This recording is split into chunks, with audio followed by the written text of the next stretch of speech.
yourselves. It's Manchester International Festival week for me this week. Got 3 shows, so I thought we'd try and do a bit of a blog about it. I don't know how much of it we'll be able to see particularly, but we can talk about it. I'm here today with Ollie off the MA course as well, so hopefully see if we can chat to him if he's up for it. But today we're at Museum of Science and Industry for atmospheric memory. Don't know much about it, but we're going to go and have a look, and got a bit of time to maybe have a gander around the museum first, so keep you posted.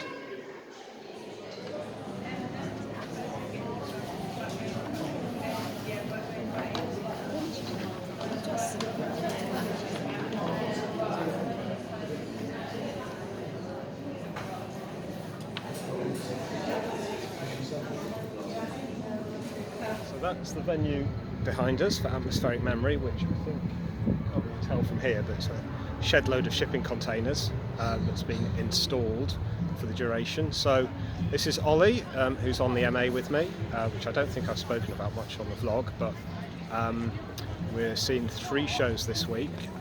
Do we know what to expect from today? I think that's the most exciting thing about today, is the fact that I don't know exactly what to expect. It's the least predictable out of the things we've booked for. We've kind of got an assumption about what the others are going to be like, but this one, it just is cloaked in mystery, so that's what is making me excited for it most of all. Apparently it's about an hour, but I don't know how flexible that is. I don't know if we can leave when we get bored or whether we have to stick it out. We're seeing 4.5 hours of Dutch theatre on Thursday, so this will be a bit different. I'm quite excited to see whether if this one's a sort of a seated experience or a sort of a walk around the warehouse. That'll be quite interesting to see. And it's all sound and sensory stuff, so I wouldn't have loved this. That'll be quite different from most theatre. Yeah, I think my only other experience is the Royal Exchange, which tried to put hot chocolate smells into a show once, which I don't remember working particularly. Well, if this sort of is more based around sounds and smells and atmosphere rather than sort of text or logic or story or anything like that, it's quite interesting, quite different. It'll be something different, which is what MIFF is all about. So we'll let you know what we think when we come out. See you in a bit.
How do, gang?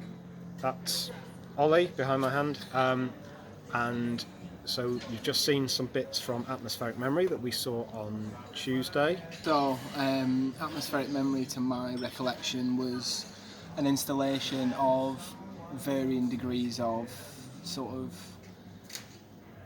audience engagement in sort of like fun game style activities. Yeah, the little things to play with, weren't Things to play with. It's like going to Eureka or a sort of science museum for kids, but for adults. And it was sort of it was all about how to sort of create memory in physical terms. So they had a little bit about the discovery of a physicality of a speech bubble, and how they recorded that.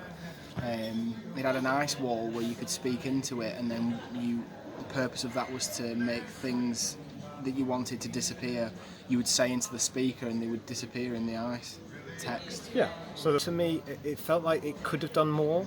It was sort of still trying to talk about Babbage and voices in the air as the air as a repository of voice. I felt that was sort of perhaps too implicit. I felt it could have actually explored that in a bit more detail. I always struggle with things like this because the level of activation, it felt very much in a sense of, it felt right at home at the Science and Industry Museum, because there are certain exhibits in the Science and Industry Museum that want to get you involved, want to activate things, want you to play with them, but there's only a certain limit of what you can do, and that was very much what I felt like in Atmospheric Memory. There was cool things to do, like you spoke into the voice box and the words that you spoke would appear in the ice wall, but other than that, there was limited. Although for me there was one brilliant moment where I spoke into a microphone and hammers like bubbled the water, and then that was projected above me onto the shadow was projected which I didn't notice. Which was really, once I was made aware of that, I was like, wow, that's really cool. And the process of being made aware of that was a really cool thing. So that was nice. We've got Fountainhead. Are we excited? I'm 4.5 hours of Dutch. There's subtitles or surtitles or something. I'm excited to not like it. I don't. But I'm actually looking forward to it in terms of it's a different sort of acting style to what we're used to, or I'm used to, and apparently the staging is really interesting.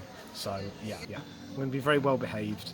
We're right on the front row of the balcony. So cracking hope view. we see what we think of it. We'll let you know tomorrow, because tomorrow's Utopolis. Rimini Protocol, and big we'll fans. be out and about, exploring around town. We may just end up in the pub, I don't know. One can only hope. We'll let you know how do it go. It's Friday today, and we're off to Utopolis. My meeting point is just across the way at Friends Meeting House. I think there's a few different spots. I don't quite know how it's working, so we'll go over and find out. I might be able to take some video on this because it's out and about, walking the streets or something, so should be interesting. Last night, Fountainhead, I enjoyed, quite well. Nice acting, nice staging, interesting, and held my attention, which is becoming quite rare nowadays. Wasn't spectacular, and it sort of got a bit messy in the second half in terms of like a bit less disciplined, but the acting started going a bit hysterical in places and things. And I think it thought it was so well crafted that it made it feel a bit too slick, perhaps, for what it was trying to do. It was quite exposed in its staging, and that made it feel like they were trying to be quite I can't think of the words, but everything was actually exactly where it needed to be, and in that cleverness there was a little bit of ambiguity that I felt made it quite a superficial experience in many ways, I think. And then it got a bit haranguey towards the end, which might be the fault of the book, I don't know. Anyway, it's quite enough on that. We'll go and see what Utopolis is offering us, and and then we'll sum up at the end. So let's see how this goes.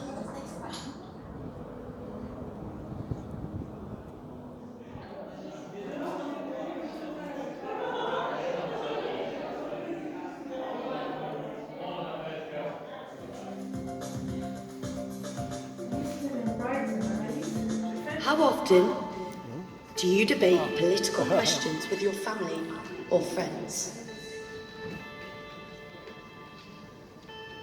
Do your neighbours know how you vote?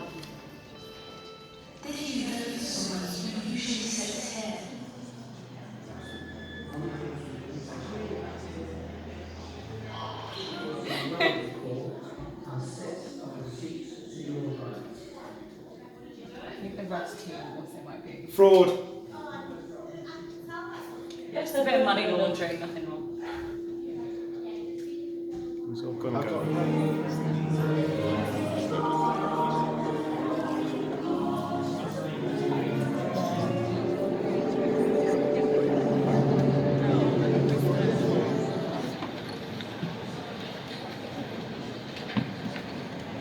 Observe the others as they find their seats.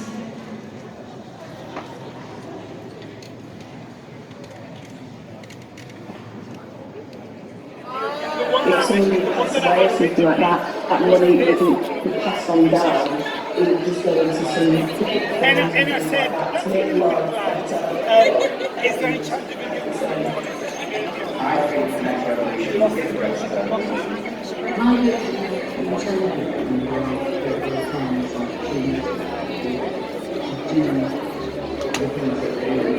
Found Ollie.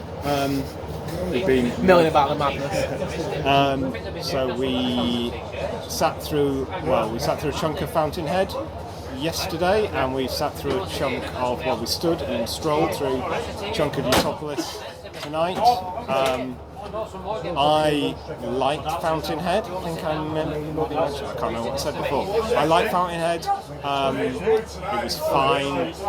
It wasn't astonishing, but I enjoyed it. You enjoyed what you saw? Yeah, I stayed for the first half of it. It seemed to me like a massive IKEA design on the stage, but also like IKEA mixed with Dr. Evil's lair. There was sort of like people in the background playing the xylophone, turning dials, and it was all going on, and then this huge crash happens and the thing starts, and it's in Dutch followed with subtitles on like a train board in very like slow translation. What annoyed me was the translation was faster than the delivered dialogue on the stage, so I started noticing what was going to be said first before the deliverance and the expression came out, so it was a bit of a weird predictor. So that made me start paying attention to just the actual performance. I stopped watching the English subtitles and just kind of watched the emotiveness and the expression. That's fair enough, I think. Yeah, but I thought that interested me more, that I didn't know exactly what was being said. Yeah.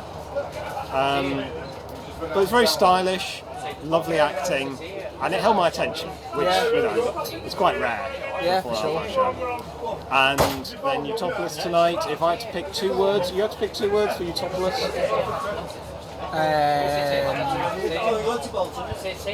Safe and interesting. I found it tedious and condescending.